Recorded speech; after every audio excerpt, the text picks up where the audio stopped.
c'est plus qu'un an déjà depuis quand j'ai boxé dernièrement. Oui, j'ai hâte et je m'imagine en plus, comme je l'ai mentionné, si je vais être capable de descendre à 168 livres, ça va être bien. Je vais être content et je suis fier. Je suis heureux de tout ce que je fais et qu'est-ce que je vais faire. Lucian, c'est toujours un plaisir, un bonheur pour nous de te voir, de s'entretenir avec toi, de t'accueillir dans un endroit qui est chez vous ici au Centre Bell. Mario, avec plaisir toujours. Bernard, c'était un plaisir, comme toujours. Et on va peut-être se revoir pendant la soirée. Peut-être qu'on aura l'occasion d'avoir tes commentaires un petit peu plus tard dans le combat final. Merci, Lucian. Hein? Quel gentleman, encore une fois. Il y en a des gentlemen dans le monde de la boxe, même s'ils se transforment en brutes, ces gars-là, sur un ring. On a vu Deontay Wilder. Tellement de grandes vedettes, Lucian Boutet, au Québec. Hein? Il y a une histoire d'amour avec Lucian Boutet qui ne se finira pas. Et lui qui est arrivé, il ne parlait pas français et puis s'est tellement intégré à la communauté. Thierry Allen-Jean.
Dirigeant contre Carlos Manuel Reyes. Écoutons Christian Gauthier. Ladies and gentlemen, here are the three judges sitting at ringside to score this lightweight feature consisting of 10 rounds of action. Richard Blouin, Richard de Carufel et Benoît Roussel. L'arbitre, your referee in charge, Steve Saint-Germain. D'abord, dans le coin bleu, portant la culotte argent et noir et pesant 136,6 livres. Introducing first, fighting out of the blue corner, wearing silver trunks with black trim. His official weight, 136.6 pounds. En 29 combats, il a 25 victoires, 17 par KO, 3 défaites et 1 verdict nul. With a professional record consisting of 25 victories, 17 coming by way of knockout, 3 defeats, 1 draw in 29 bouts. De Mao República Dominicana, Carlos La Bazooka Reyes. Son adversaire dans le coin rouge porte la culotte rouge et blanche et pèse 137,7 livres. Across the ring, his opponent fights out of the red corner, wears red trunks with the white trim. He tipped the scale at 137.7 pounds. En 28 combats, il a 27 victoires, 19 par KO et une seule défaite. His professional record reads 27 victories, 19 coming by way of knockout, 1 defeat in 28 bouts. De Montréal, Thierry Allen-Jean.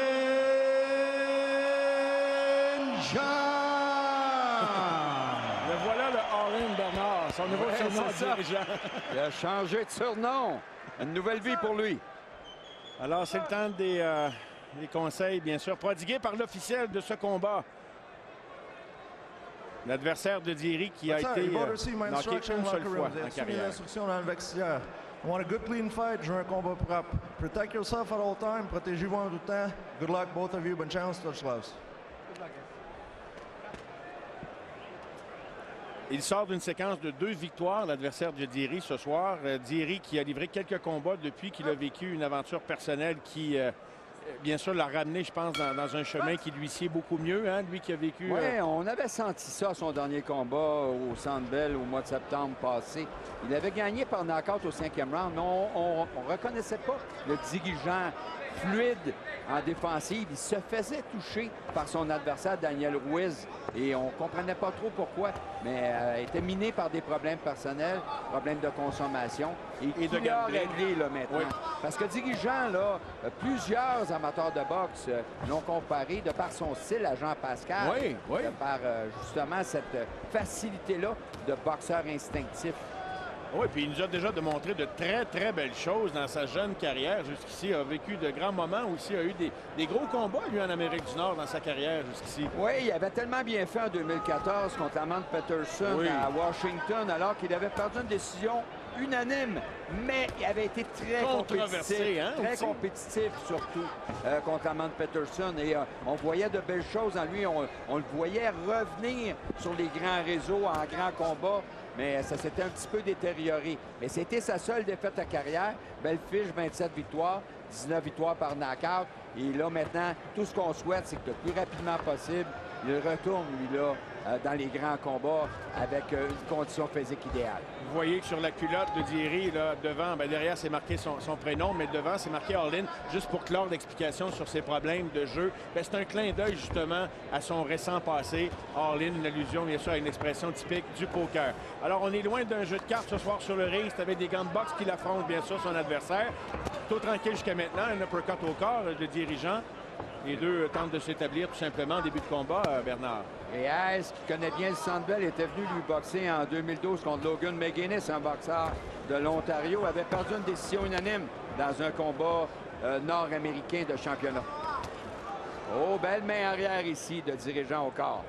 Thierry qui a été détenteur d'une ceinture, celle de la NABF de 2012 à 2014.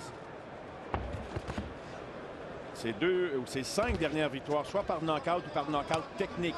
On ne s'attend pas à autre chose ce soir, d'ailleurs. Que c'était bien ici. Oh. L'uppercut de la main avant au menton, crochet par la suite.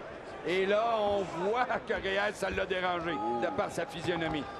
Trouves-tu juste à l'œil nu qu'il y a une différence de gabarit puis de poids entre ces deux gars-là, Bernard? Il me semble que Thierry a l'air beaucoup plus massif, non? Oui, plus élancé surtout. Mais les deux ont fait un poids similaire à la pesée. À la pesée? Dirigeant a fait 137 livres, point 1. Et Carlos Reyes, 136 livres, point 8. Donc, pas mal semblable. Oui, exactement. On est sur le piton avec ça. Là. Belle main arrière. Oui, une bonne droite. Le dirigeant va là pour les 3 premières minutes.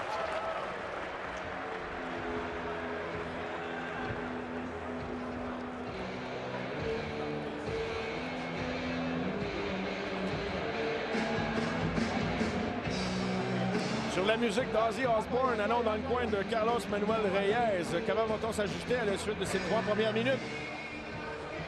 Maintenant qu'on voit les meilleurs moments de Thierry, là. Oui, c'est ça. Thierry qui a dominé, là, qui a pris le centre du ring et a réussi à placer les bons coups dans ce round, à départager en sa faveur. Surtout cette main arrière-là sur la cible au menton qui a été percutante. Michele Moffa, son entraîneur, un des meilleurs entraîneurs au Canada. Un entraîneur qui est là jour après jour dans le gymnase. Un ancien super bon boxeur amateur qui est champion canadien à plusieurs reprises. Et lui a toute une équipe de boxeurs alentour de lui dans son gymnase.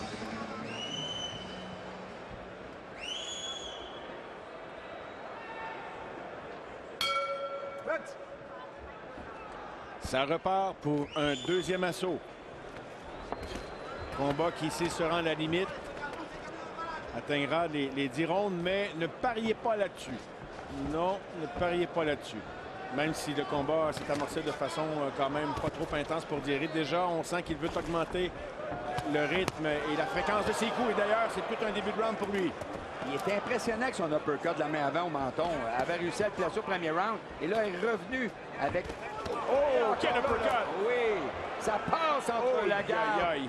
de son adversaire, le Dominicain.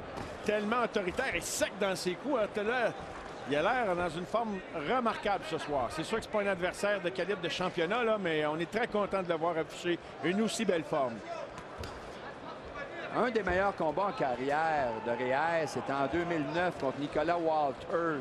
Il avait perdu une décision au 11e round suite à une blessure accidentelle, mais il avait été compétitif Et il avait envoyé Walters au tapis au 7e round. Walters, qui lui est champion du monde actuellement et qui a été considéré comme le meilleur boxeur livre pour livre en 2014. Finalement, le titre a été à Sergey Kovalev.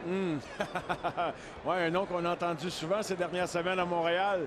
Et plus qu'un nom, vous allez voir tout à l'heure, un peu plus tard dans cette soirée. Thierry en attaque, combinaison qui se termine par une droite. À nouveau au centre, c'est son adversaire qui fonce toutefois. Thierry qui recule, mais qui aime contre-attaquer également. Quelques uppercuts ou crochets de gauche. Et il a tenté de revenir à la charge avec l'uppercut avec laquelle il a eu tellement de succès, même si le combat est encore jeune.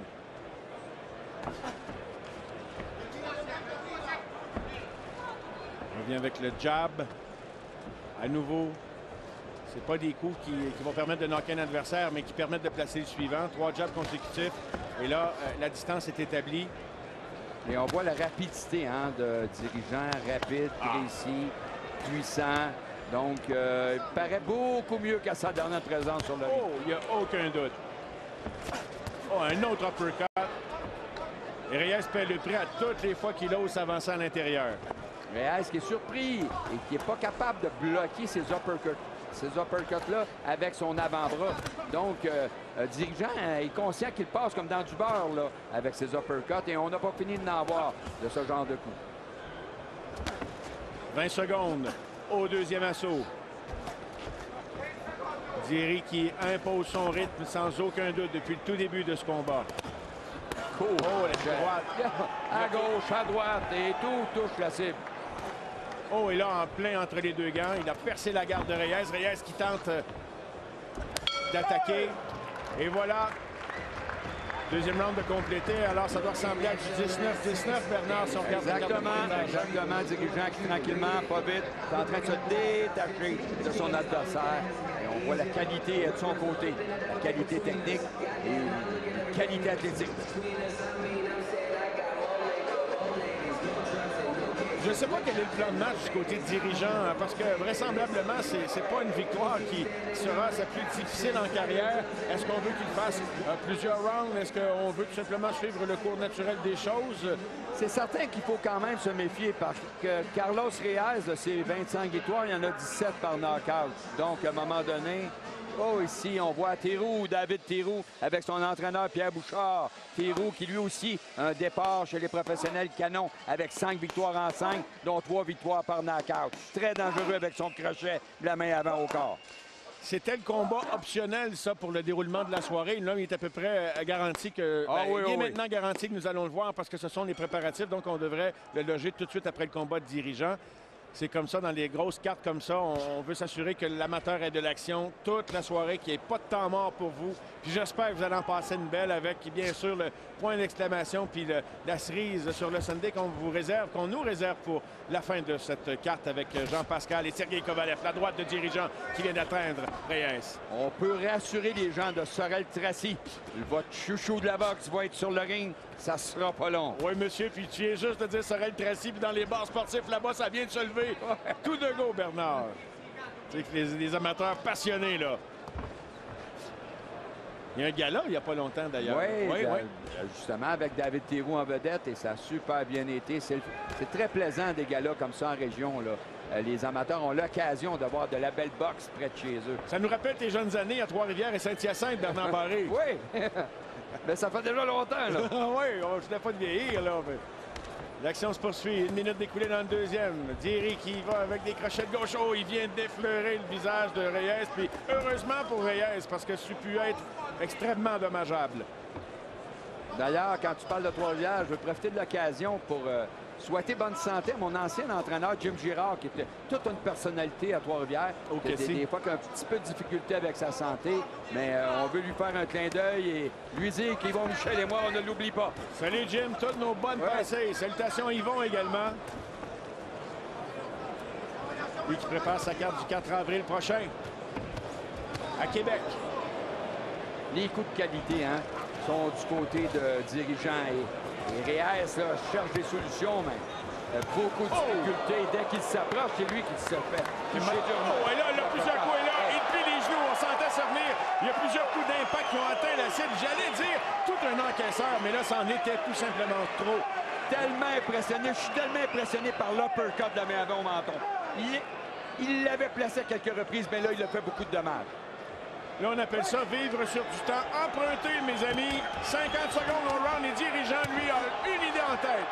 Finir le boulot à l'instant. On verra jusqu'à quel point Reyes est un jeu. Il nous a démontré qu'il peut encaisser, mais il y a toujours bien des limites. Et là, surveillez bien l'uppercut encore. Ah! Attention. Encore. Ça achève cette histoire-là dans les câbles, Reyes. Thierry qui le pourchasse. N'est pas tranquille, mais assuré. Revient avec la patte de coups. Et là, tout à l'heure, c'était au visage. Là, c'était au corps, Bernard. Reyes, qui est considéré comme un boxeur solide, de ses 3 défaites, une seule avait été par knockout. Et c'est terminé. Il ne pourra poursuivre. C'est une victoire pour Dirigeant devant les milliers de personnes qui continuent de s'entasser dans le Centre Bell. Et là, il est souffrant au centre du ring et on va aller lui prêter main forte. On va lui porter secours. Là. Dirigeant est de retour. Et quel retour, Bernard Barré. Hein? Quelle carrière il a connue, en fait. Puis là, maintenant qu'il a mis ses problèmes personnels de côté, exactement. Moi, je pense qu'il y a de grands espoirs qu'on peut nourrir à l'endroit de Dirigeant. Ah, c'est un potentiel, ça, éventuel de champion du monde. Bien fait contre Lamont Peterson. Aura sûrement sa chance encore à court ou à moyen terme de retourner à combat de championnat du monde. Et là, le docteur Gagné qui est sur le ring pour constater les dégâts de Reyes. Et on voit tous les coups solides, transfert de poids complet, mouvement violent des hanches, coup au corps et paf! Ça, c'est la première chute. On va voir la deuxième. Là, c'est au corps, mais la première, beaucoup de dommages à la tête, au visage. Et là, regarde le... Oui, sous le coude, au foie. Ouais, exactement. Au foie, et ça pardonne pas. Lucian a achevé bien des adversaires avec des coups semblables avec sa gauche, évidemment, parce que c'est un gaucher. Mais oui, ça ne pardonne vraiment pas. Ça coupe les jambes, et on en a vu plusieurs ici sur le ring du Centre Bell au fil des dernières années se faire couper les jambes comme ça. Tu peux être sûr. Puis, on parlait de dirigeants, puis je veux pas... Toutes les comparaisons sont boiteuses, mais on en a connu des boxeurs ici qui n'ont pas été couronnés dès leur première tentative, qui ont affronté de grandes pointures. J'ai une pensée pour Éric Lucas, que je salue d'ailleurs également, qui est sans doute... je ne sais pas s'il est ici ce soir, mais sans doute à Magog avec des amis en train de regarder ça. Salut, mon ami. Et Éric, qui a affronté de grosses pointures en début de carrière, n'est pas sorti gagnant de là, mais est revenu plus tard avec un titre mondial. Un exemple incroyable de persévérance et de travail, de dur labeur, Éric Lucas, et on en parle encore 20 ans après. Oui, il a pavé la voie. Bien d'autres boxeurs en ont inspiré plusieurs par son courage, son succès, mais même à travers les moments plus difficiles. Et là, Reyes a récupéré pour retourner en République dominicaine, mais avec une autre défaite à sa fiche. Lui qui a quand même une belle fiche. Oui, absolument. Avec ses 25 victoires. Mais là, c'est sa 4e défaite. Et comme je l'ai dit, il avait été arrêté une seule fois avant. Oui. C'est la 2e fois, donc... Mais un dirigeant, là, en pleine possession de ses moyens comme ça, c'est quand même du gros calibre. Là. Tu parlais de son affrontement contre Lamont Peterson. Là. Je pense qu'on va lui remettre des bonnes pointures très bientôt dans les pattes, non? Ça jouait fort à fort. Là. Le talent lui sort par les oreilles, dirigeant. Quand il est assidu au gymnase, dédié à sa mission, tout va bien. Allons, Christian. Mesdames et messieurs, le gagnant de ce combat par KO à 2 minutes 48 secondes du 3e round. Ladies and gentlemen, the winner of this contest by knockout at 2 minutes and 48 seconds of the 3rd round, Diri Olin Jean.